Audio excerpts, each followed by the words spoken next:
दोस्तों कैसे हो आप लोग। स्वागत है आपका अपना अक्षरधाम क्लासेज में। आज ये प्रकाश का परावर्तन का 5वां वीडियो है। चलिए शुरू करते हैं। पहला है प्रिज्म। प्रिज्म किसको कहेंगे, प्रिज्म क्या है, इस के बारे में आज हम पूरा देखते हैं। तो किसी कोण पर झुके दो समतल पृष्ठों के बीच घिरे पारदर्शक माध्यम को प्रिज्म कहते हैं। मतलब किसी कोण पर झुके हुए दो समतल पृष्ठ ये हुआ, एक इधर वाला और ये एक इधर वाला, और कह रहा है किसी कोण पे, तो ये कोण पर झुका हुआ है, बीच घिरे हुए पारदर्शक माध्यम। और ये जो पारदर्शक माध्यम है इसी को बोला जाता है प्रिज्म। ठीक है, देखो यहाँ से प्रिज्म से जब हम लोग श्वेत प्रकाश गुजारते हैं तो ये इधर आकर के 7 रंगों में व्यक्त हो जाता है। ऊपर में रेड रहता है, उसके बाद ऑरेंज, उसके बाद येलो, उसके बाद ग्रीन, उसके बाद ब्लू, उसके बाद इंडिगो, उसके बाद वायलेट। इसको याद करने का तरीका है बेंजानी ऑक्सी नाला। ठीक है, इस पर से याद रख सकते हो। ठीक, आगे इसके बारे में कुछ डिटेल है वो समझ लेते हैं। क्या प्रकाश का आवागमन प्रिज्म के जिन पृष्ठों से होता है या जिन फलकों से होता है उन्हें प्रिज्म का अपवर्तक पृष्ठ कहते हैं। मतलब जिससे जो है सो प्रकाश का आवागमन होगा उस फलक को हम लोग अपवर्तक पृष्ठ कहेंगे। ठीक है, तो ये हो जाएगा हमारा दोनों साइड वाला अपवर्तक पृष्ठ। ठीक, आगे है अपवर्तक पृष्ठों के बीच के कोण को प्रिज्म का अपवर्तन कोण या प्रिज्म का कोण कहा जाता है। मतलब दो पृष्ठों के बीच में जो कोण बनेगा, ये दोनों पृष्ठ के बीच में जो कोण बन रहा है, ये कोण जो बन रहा है इसको बोलेंगे हम लोग अपवर्तक कोण। ठीक है, आपतित किरण तथा निर्गत किरण के बीच के कोण को विचलन कोण कहते हैं। आपतित कोण और निर्गत कोण। ठीक है, मतलब जहां से आपतित हो रही है और निकल जहां से रही है उसके बीच में जो कोण बनेगा उसको हम लोग कहेंगे विचलन कोण। ठीक है, उसके बाद है अपवर्तक कोण अधिक होने पर विचलन कोण भी अधिक होता है। यदि अपवर्तक कोण यदि अधिक होगा तो विचलन कोण भी अधिक होगा, और अपवर्तन कोण यदि कम होगा तो विचलन कोण भी कम होगा। ठीक है, अपवर्तक कोण अधिक होने पर, वही लिखा हुआ है, अपवर्तन कोण अधिक होने पर विचलन कोण अधिक होता है। ठीक है, ये हमारा प्रिज्म के बारे में पूरा डिटेल्स था। ठीक है, आगे देखते हैं। अब अगला टॉपिक है हम लोगों का लेंस। लेंस क्या है, कितने प्रकार के होते हैं, इसके बारे में। ठीक है, सबसे पहला है लेंस। लेंस हम कहेंगे किसको, पारदर्शक पदार्थ का वह टुकड़ा जो दो निश्चित ज्यामितीय आकृति से घिरा रहता है वह ज्यामितीय आकृति से घिरा रहता है। ठीक है, उसको हम लोग बोलेंगे लेंस। मतलब जो दो निश्चित आकृति से घुमा रहेगा, मतलब घिरा रहेगा, बंद रहेगा, उसको हम लोग बोलेंगे लेंस। ठीक है, लेंस जो होता है दो प्रकार का होता है। कौन कौन लेंस होता है, तो एक तो हो गया उत्तल लेंस और दूसरा का हो गया अवतल लेंस। ये दोनों मुख्य रूप से होते हैं। ठीक है, उत्तल लेंस क्या होता है, सो देखो उत्तल लेंस में किनारों की अपेक्षा मध्य भाग अधिक मोटा होता है, तथा ये हो गया उत्तल लेंस के बारे में। वैसा लेंस जो किनारों की अपेक्षा मध्य भाग में अधिक मोटा हो, जो किनारों की अपेक्षा मध्य भाग में ज्यादा मोटा रहेगा वो हो जाएगा हमारा उत्तल लेंस। और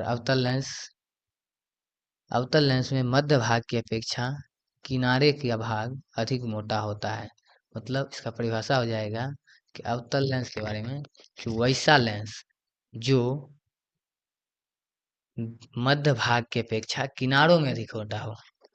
किनारों में अधिक अधिक मोटा है तो वो हो जाएगा अवतल लेंस। ठीक है, यहाँ पर ये देख सकते हो, ये हमारा हो जाएगा उत्तल लेंस।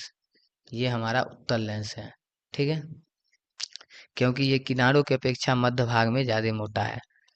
ठीक है, किनारों की अपेक्षा जो मध्य भाग में अधिक मोटा होगा वो हो जाएगा हमारा उत्तल लेंस। और किनारों की अपेक्षा जो मध्य भाग की अपेक्षा किनारों में अधिक मोटा होगा वो हमारा हो जाएगा अवतल लेंस। तो ये हमारा हो जाएगा अवतल लेंस। अब आगे देखते हैं। लेंस को घेरने वाली गोलीय सतह के केंद्र को लेंस का वक्रता केंद्र कहते हैं। यहाँ पर को होगा, ये नहीं है। लेंस को घेरने वाली गोलीय सतह के केंद्र को, जो लेंस को घेर रहा है और उसमें जो बीच वाला होगा मुख्य बिंदु, उसको बोला जाएगा वक्रता केंद्र। ठीक है, उत्तल लेंस के विभिन्न रूप। उत्तल लेंस का जो होता है वो भी कई प्रकार के होते हैं, मतलब कई प्रकार के होते हैं, तो उसको हम लोग देखेंगे। पहला उभयोत्तल, मतलब जिसका दोनों तल उत्तल हो। जिसका दोनों तल उत्तल रहेगा वो हमारा हो जाएगा उभयोत्तल लेंस। ठीक है, समतलोत्तल, जिसका एक तल समतल हो और दूसरा तल उत्तल हो। नाम से ही पता चल रहा है समतलोत्तल, मतलब समतल जो उत्तल, समतलोत्तल मतलब एक तल समतल होगा और एक तल उत्तल होगा। उसके बाद कह रहा है अवतलोत्तल, मतलब जिसका एक तल उत्तल हो और दूसरा तल अवतल हो। नाम से ही पता चल रहा है एक तल उत्तल होगा और एक तल अवतल होगा, तो वो हो जाएगा हमारा अवतलोत्तल लेंस। ठीक है, आगे है अवतल लेंस के विभिन्न रूप। अवतल लेंस का विभिन्न रूप क्या क्या होता है? तो पहला हो गया उभयोत्तल, उभयावतल, जिसका दोनों तल अवतल हो। जिसका दोनों तल अवतल हो जाएगा वो हो जाएगा उभयावतल।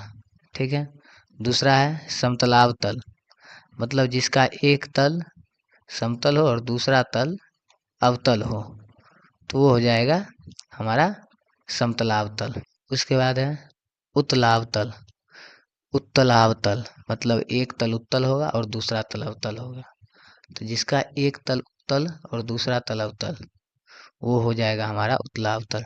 ठीक, अब है वक्रता केंद्र तथा मुख्य अक्ष। वक्रता केंद्र तथा मुख्य अक्ष दोनों एक ही साथ है, वक्रता केंद्र तथा मुख्य अक्ष। तो लेंस को घेरने वाली गोलीय सतह के केंद्र को लेंस का वक्रता केंद्र कहते हैं। ठीक है, लेंस को घेरने वाली गोलीय सतह के केंद्र, गोलीय सतह का जो केंद्र होगा वो हमारा हो जाएगा लेंस का वक्रता केंद्र। ठीक है, उसके बाद है लेंस, किसी लेंस का मुख्य अक्ष उसकी सतहों के वक्रता केंद्रों को मिलाने वाली रेखा होती है। मतलब सतह से लेंस के वक्रता केंद्र को मिलाने वाली रेखा को हम लोग कहेंगे लेंस का मुख्य अक्ष। ठीक, आगे है किसी पतले लेंस का प्रकाश केंद्र, उसके मुख्य अक्ष पर वह बिंदु है जिनसे होकर जाने वाली किरण लेंस के अपवर्तन के बाद बिना विचलन के निकाल जाती है।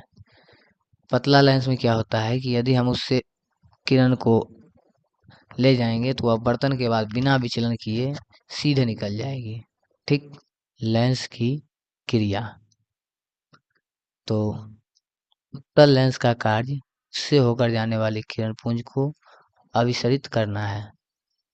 यही कारण है कि उत्तल लेंस को अभिसारी लेंस कहा जाता है।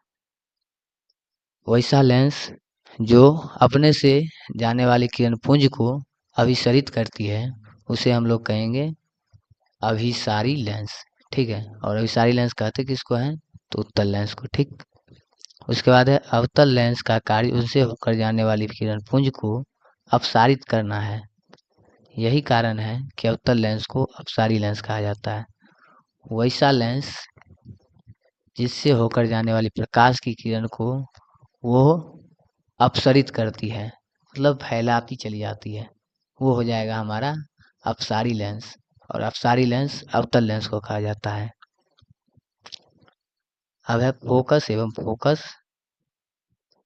दूरी। उत्तल लेंस के मुख्य अक्ष पर एक निश्चित बिंदु F1 से आती किरणें लेंस से अपवर्तित होकर मुख्य अक्ष के समांतर हो जाती है। इस बिंदु F1 को उत्तल लेंस का प्रथम मुख्य फोकस कहा जाता है, क्योंकि लेंस में दो मुख्य फोकस होता है, प्रथम मुख्य फोकस और सेकंड मुख्य फोकस।